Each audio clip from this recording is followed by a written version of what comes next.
Merhaba sevgili 4. sınıf öğrencileri. Ben Bülbül Öğretmen. Eğitim kanalıma hoş geldiniz diyorum. Bu videoda sizlere İngilizce dersinizden birinci dönemin ikinci yazılı soru örneklerini anlatacağız.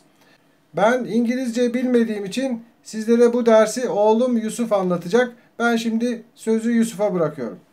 Arkadaşlar hepiniz hoş geldiniz. Birinci sorudan hızlıca başlayabiliriz. Kelimeleri eşleştiriniz denilmiş. Bakıyoruz. Cümleler, kelimeler var ve resimler var. Wash face denilmiş. Ne demekti? Yüz yıkamak demekti arkadaşlar. Nerede yıkanan bir resim var? Şurada bir kadın yüzünü yıkıyor. Bu yüzden buraya A yazdık. Bunu da üzerine çizelim. Kafamız karışmasın. B'ye baktığımızda compare, saçları taramak anlamını geliyor arkadaşlar. Burada bir insan var, saçını tarıyor. O yüzden buraya da B yazdık ve üzerine çizdik. C'ye baktığımızda have breakfast, kahvaltı yapmak demek. Nerede kahvaltı yapılıyor? Şurada bir çocuk, yanında da bir kedi var sanırım, kahvaltı yapıyor. Bu yüzden buraya da C yazdık. Evet, brush teeth ne demekti? Dişlerimizi fırçalamak, yani diş fırçalamak. Şurada diş fırçalayan bir çocuk görüyorum. Bu yüzden oraya da D yazdım. Son olarak da go to school, okula gitmek tabii ki de. Evet, ikinci soruya geçelim.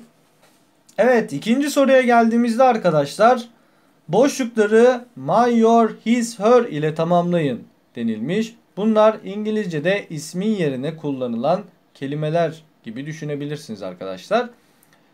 Birincisine baktığımızda she is Mary. Onu tanıtıyor. She demiş. Demek ki bir kadın bu. Biz kadınlar için onun anlamına gelen kelime arkadaşlar İngilizce'de her'dür. Erkekler için his'dir. O yüzden this is her guitar diyeceğiz. Bu onun gitarı anlamına geliyor ve kelimelerimiz doğru olmuş oluyor. Yan tarafa baktığımızda I am Kıvanç. Ben Kıvanç diye kendini tanıtmış. This is nokta nokta bike. Bu benim bisikletim demek istiyor aslında. Burada I am, I dediği için ben anlamına gelen my var arkadaşlar. Benim anlamına geliyor. Bu yüzden this is my bike. Bu yüzden o kelimeyi koyduk oraya. You are a student. Sen bir öğrencisin diyor. You ile kurulmuş bir cümle. That is, bu nokta nokta school bag. Bu senin okul çantan demek istiyor aslında. You ile kurduğu için böyle sanki parmakla gösterir gibi your kelimesini buraya koymamız uygun olur. That is your school bag. Bu senin okul çantan. Bir sonrakine baktığımızda son olarak he is my brother. Bu benim erkek kardeşim. These are nokta nokta kites. Bunlar onun uçurtmaları demek istiyor aslında. Erkek biri için he ile kurmuş. Bakın erkek biri için onun anlamına gelen kelime hangisiydi? His'di arkadaşlar. Bu yüzden buraya da his yazdık. Ve üçüncü soruya geçtik. Aşağıdaki hangisinin okunuşu yanlış verilmiştir? A şıkkı 71, 71. 42, 42. Doğru. Bu da doğru. 36, 36. Doğru. 59, 59 olacaktı ama burada 54 var. Bu yüzden yanlış olan bu seçenek. Evet, resimlerin altına İngilizcelerini eşleştiriniz denilmiş arkadaşlar. İsterseniz kelimelerden gidelim. Ona göre resimleri eşleştirelim. Birincisi playing table tennis. Ben de çok severim masa tenisi oynamayı. O yüzden buraya bir yazdık ve üzerini çizdik. 2. Dancing denilmiş. Aslında Türkçe'de de biraz bağdaştırıyor. Dans etmek. Nerede tabii ki de? Şurada. Hemen üzerini çizdim. Flying a kite. Uçurtma uçurmak demek arkadaşlar. Eğlenceli bir aktivite. Buraya da yazdık. Dördüncüsü swimming denilmiş arkadaşlar. Swimming ne demekti? Tabii ki de yüzmek demekti. Burada bir çocuk yüzüyor. Beşincisine baktığımızda reading comics, yani komik bir şeyler okumak anlamına geliyor. Şurada iki tane gülen çocuk görüyorum. Demek ki bunlar komik bir şeyler okuyorlar orada. O yüzden bunu da yerleştirdik. 6'ya baktığımızda learning English. İngilizce öğrenmek. Evet, çok severiz. Nereden? Tabii ki de şurada görüyorsunuz arkadaşlar. Apple zaten İngilizce bir kelime. Burada öğrenmeye çalışılıyor. Bu yüzden 6'yı buraya yazdık.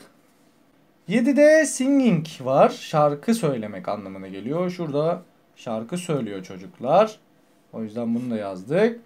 8 playing with marbles. Yani bu daha çok eskilerde oynanırdı. Misketlerle oynamak anlamına geliyor arkadaşlar.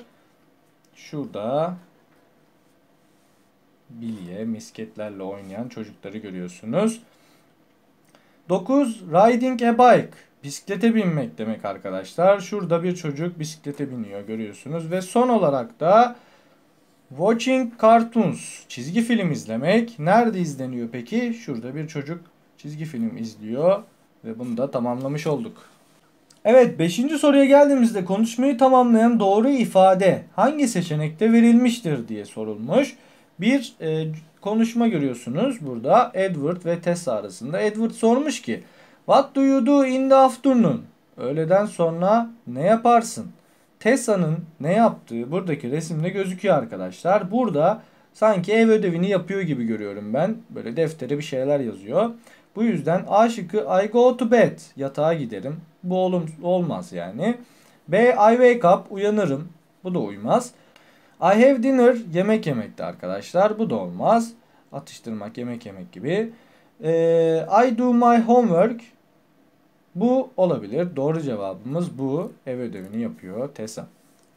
Evet, 6. soruya baktığımızda öğretmen Merve'ye yerinden kalkmasını nasıl söyler? Bakıyoruz hemen. Merve'ye kalk diyor. Open your book. Kitabını aç, olmaz. Stand up. Ayağa kalk. Bu doğru cevap. Diğerlerine de bakalım. Clean the whiteboard. Tahtayı temizle diyor. Sit down. Otur diyor. 7. soruda doğru şıkkı işaretleyiniz denilmiş. Bakıyoruz hemen. Balıklar ne yapar? Tabii ki de yüzer arkadaşlar. It can run. Koşabilir. Hayır, koşamaz. It can swim. Yüzebilir. Tabii ki de doğru cevap bu olacak. Bakıyorum burada bir kuş var. Kuşlar uçabilir değil mi? It can fly. Uçabilir. Doğru cevabımız bu olacak. It can't fly. Uçamaz. Hayır. Kuşlar uçabilir. Bu yüzden A şıkkı doğru cevap. Buraya baktığımızda bir at görüyorum. Atlar ne yapabilir? Koşabilir tabii ki de. It can sing. Şarkı söyleyemezler. B şıkkında it can run. Koşarlar, koşabilirler. Doğru. Buradaki adam sanki dalış yapıyor gibi görüyorum ben. He can cook. O yemek yapabilir. Bunu bilmiyoruz şu anda. Belki de yapıyordur ama bu resimde anlatmıyor. He can dive. Dalış yapmak anlamına geliyor. O dalış yapabilir diyor. Evet, bu resimde bize bu anlatılıyor. Burada ise it can catch Jerry. Jerry'yi yakalayabilir diyor Tom aslında. It Tom'un yerine kullanılmış. It can catch Jerry'yi. Hayır, çarpı işareti yakalayamıyor çünkü. It can't catch Jerry. Yani Jerry'yi yakalayamaz. Evet, 8. soruda ise aşağıdaki İngilizceleri verilmiş cümleleri Türkçeleriyle eşleştiriniz denilmiş arkadaşlar. Bakıyoruz hemen. My name is Kemal. Benim ismim Kemal. Nerede? Benim adım Kemal. Tabii ki de burada. Bu yüzden buraya A yazdık. Evet, B'ye baktığımızda good night. İyi geceler demek arkadaşlar. Bakıyoruz buraya. İyi geceler yok ama iyi akşamlar var. En uygun buraya gelebilir. Yani akşam, gece, geç saatlerde. Bu yüzden buraya iyi akşamlar kabul edilebilir. Buraya yerleştirdik. C'ye baktığımızda be quiet. Sessiz ol demek arkadaşlar. Nerede? Tabii ki de 5 numarada. Bunu da yazdık. Hatta şöyle yapalım o zaman. Şu akşamların üstünü çizelim. İyi geceler yazalım. Tam doğru olsun madem. Tamam, olur. Oraya evet kendimiz ilave edelim. Olabilir. Baskı hatası olmuş olabilir. Evet, bu şekilde iyi geceler olarak düzeltmiş olduk. Şimdi devam edebiliriz. Evet. D şıkkına geldiğimizde hello diyor. Merhaba. Tabii ki de bunu hepimiz biliyoruz artık. O yüzden buraya merhabanın yanına yazdık. Hello. Come here. Buraya gel diyor. Nerede? Hemen burada yazdık. Gördüm ben. Buraya gel. Sit down. otur demekti arkadaşlar. Yerine otur anlamına geliyor. Bakıyoruz hemen. Şurada yerine otur diyor.